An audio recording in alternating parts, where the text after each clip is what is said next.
Hello, I'm Todd Inman. I'm the board member on scene, and we'll be briefing tonight where we're at in the investigation in regard to the CRJ accident with the Sikorsky helicopter. Let me just start with, as usual, our hearts go out to all the families of the victims. In fact, I just spent the last several hours with them before we came here, and I apologize that we had to move this back. But they are one of our primary concerns, along with making sure we get factual information out. They are having it's a hard time for them, obviously. And we want to do everything we can to make sure they get the most accurate information and factual. And has always been at the core of the NTSB mission, our job is to just come out with the probable cause, but then more importantly, make recommendations so that this type of tragedy never occurs again. So today, I know yesterday you saw the chairman, myself, and all the board members here. I just want to let you know they are still actively involved with this. We're just trying to make sure we're dividing and conquering. The chairman and I have had multiple conversations today. She's helped out a lot in making sure we're getting the investigative needs we have. And she's at the command post right now working with some of our people. I'd like to start by just thanking the first responders. When this first happened, a unified command was set up, and we had a lot of important people that came and worked with us. In Virginia, the Fairfax County Fire and Rescue, Fairfax County Fire and Rescue Department, Arlington County Fire and Rescue, Arlington County Emergency Management, Arlington Police, Alexandria City Fire, Alexandria Police, Virginia State Police, the NCR Incident Management Team, the Virginia Department of Emergency Management, the Virginia Department of Transportation, the Virginia Senator Warner's office, MWA's Fire and Rescue Team, MWA Police. A special shout out to every one of them. MWA has been amazing in helping and working with us, and we're truly appreciative. Along with DC Fire and Rescue, just extraordinary, taking the lead. Prince William Fire and Rescue. In Maryland, the Montgomery Fire and Rescue, Prince George's Fire and Rescue, Charles County Fire and Rescue, Baltimore Fire, Baltimore Police, Anne Arundel Fire Department, Maryland State Police, Maryland Natural Resource Police, MPD, DCFD, from the federal side, the U.S. Coast Guard, U.S. Army, U.S. Air Force, FBI, Secret Service, Customs and Border Patrol, Park Police, DOD, Naval District Washington, American Medical Response, and yes, the U.S. Department of Labor. All of those have been amazing partners and are one of the reasons why that this investigation continues to progress the way we want it to. As I said, we did family briefings last night, and today there are over 100 family members that are now in the area receiving briefings, and as part of a legislative requirement, receiving family assistance. They have been briefed by the medical examiner, the fire chief, NTSB chairman, and myself, along with the family assistant unit from PSA Airlines. In regard to NTSB staff, all staff are now on scene that have been requested, and I want to point out one specific staff member because we're doing a joint NTSB and DOD investigation. The NTSB actually has a Black Hawk certified pilot on staff, on our personal staff, based out of Alaska. Once we realized the dynamics and the intricacies of the Black Hawk, we have brought that member in. They are on scene now, providing direct technical assistance to the NTSB. Now, it does not mean that the DOD is not working and helping with us, but in order to maintain our independence, we have our own Black Hawk certified pilot in the working group for helicopters.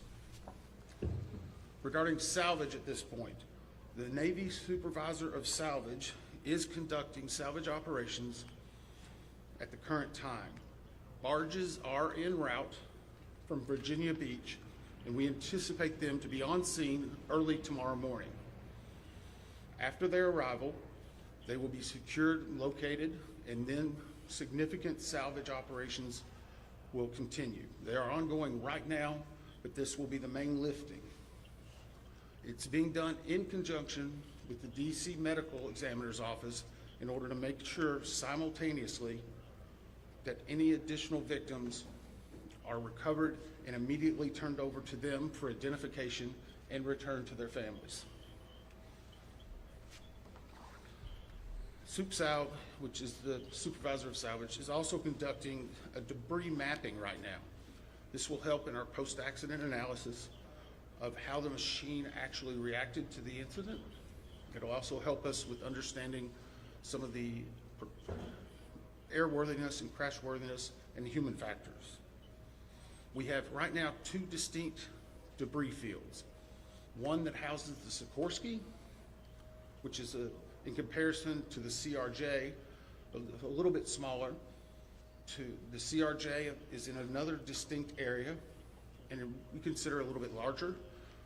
The good news is, based upon the initial mapping, while there are some small aspects of that debris field, there are large chunks that will be easily recoverable, and it will aid in the investigation when we bring it into the secured facility that will be located here on MWA.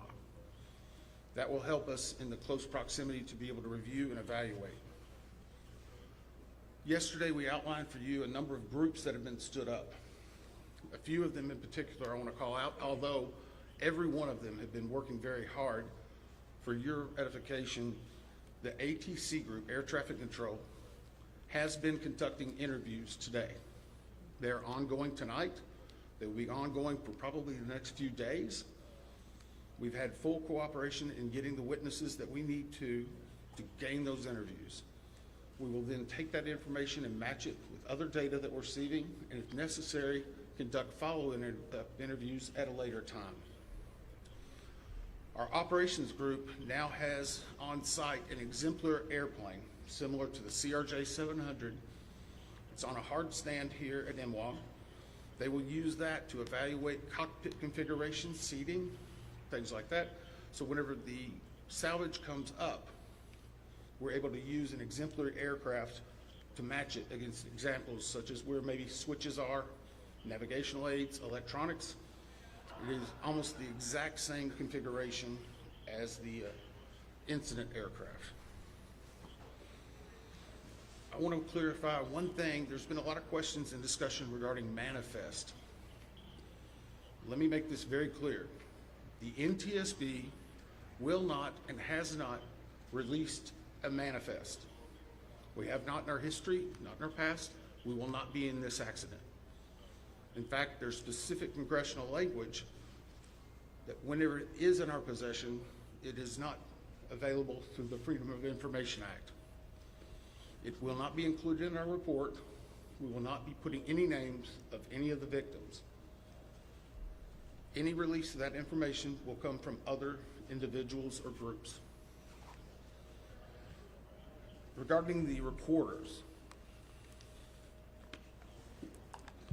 as many of you saw last night, we recovered from the CRJ 2 separate recorders.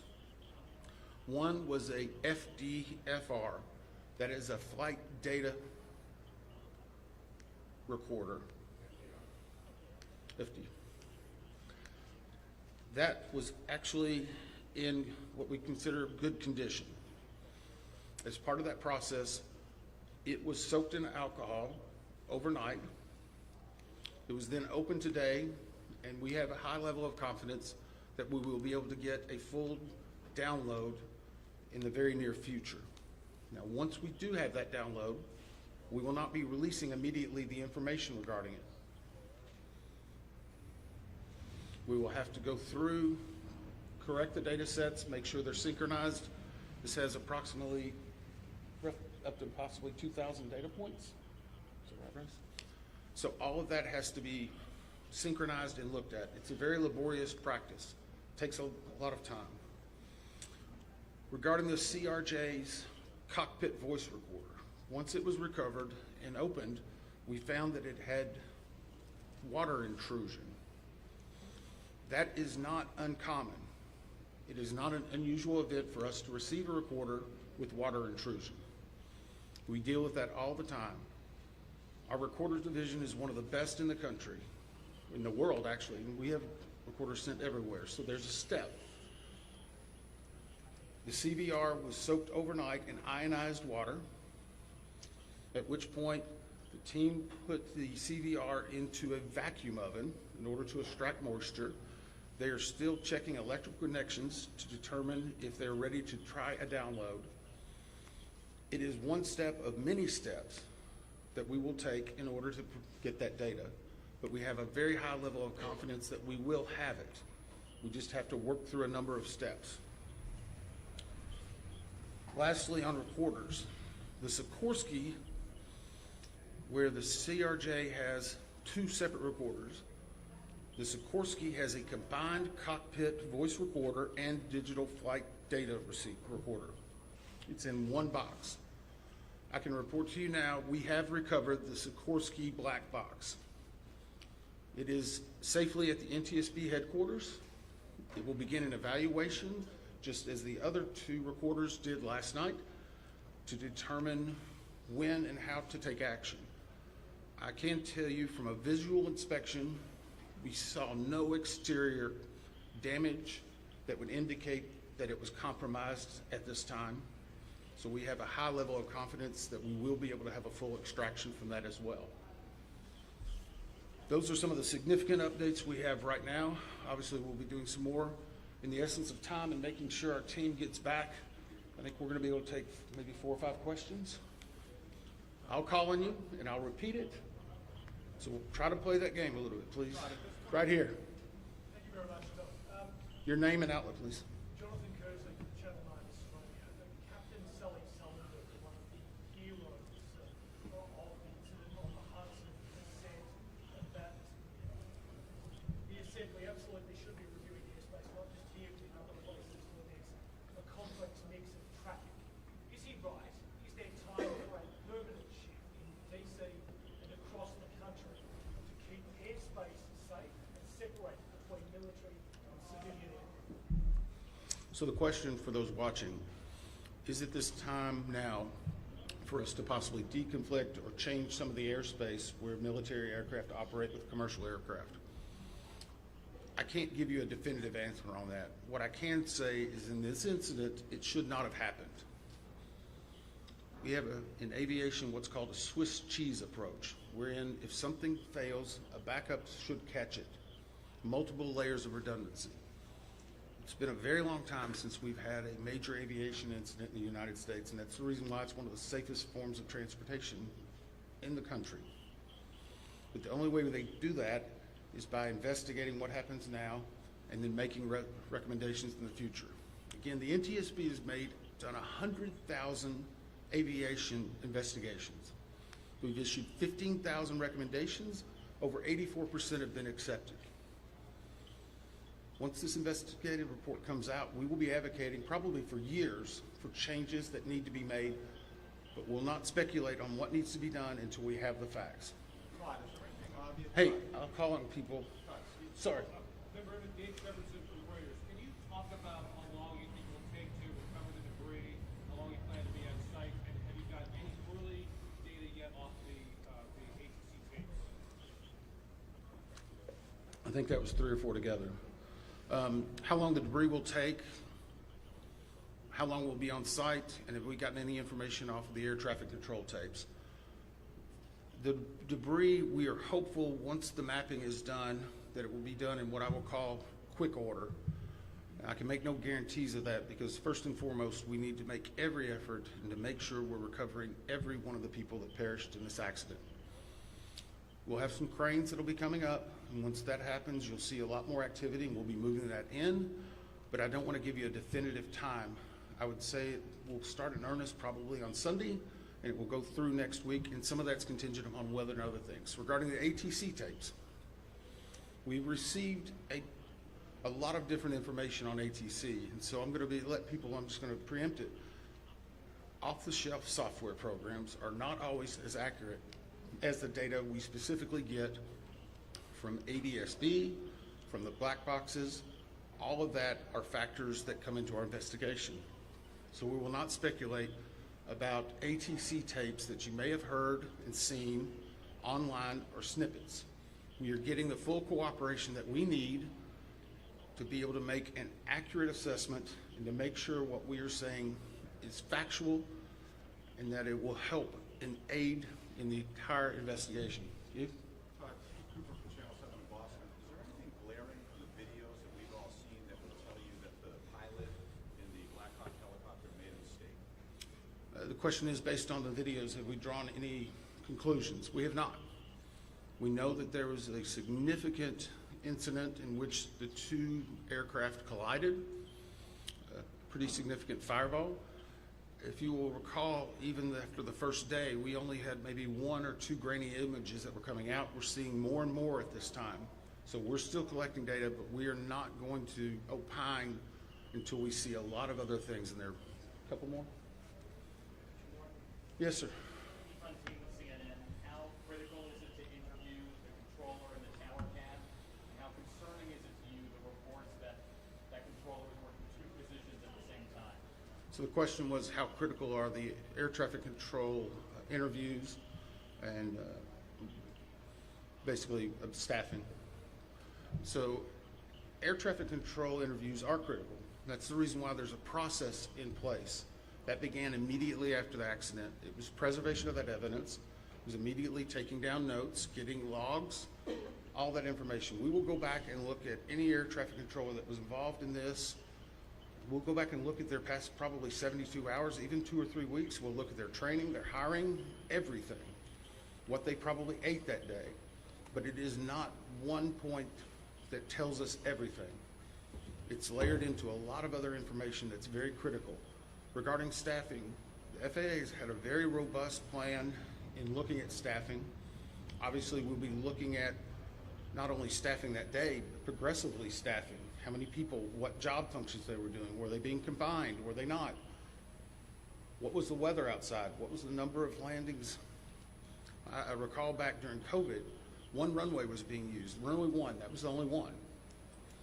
33, as traffic came back, started being opened up. So we would look at changes in traffic patterns, construction at the airport, all of that. It all paints a very big picture. Can I just follow up on that?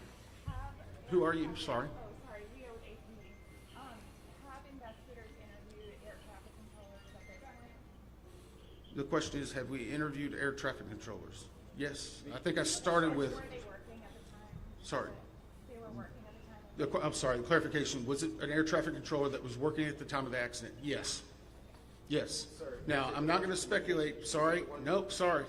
I'm not going to speculate. The next question is, was there 1, 2, 3? I don't have the answer for that right now. I know that the controller that was working at the time has been interviewed, and his interviews are ongoing throughout the day. Yes, ma'am, last one.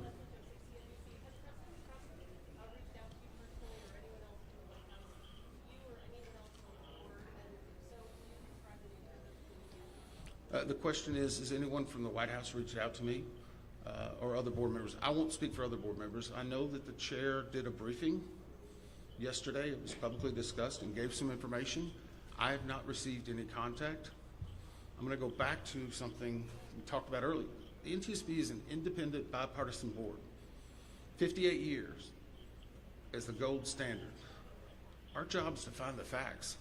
But more importantly, our job is to make sure this tragedy doesn't happen again, regardless of what anyone may be saying. Our investigators never want to see this happen again, and I never want to have to go back and brief another set of family like that. Thank you. Does that show helping or disturbing investigations?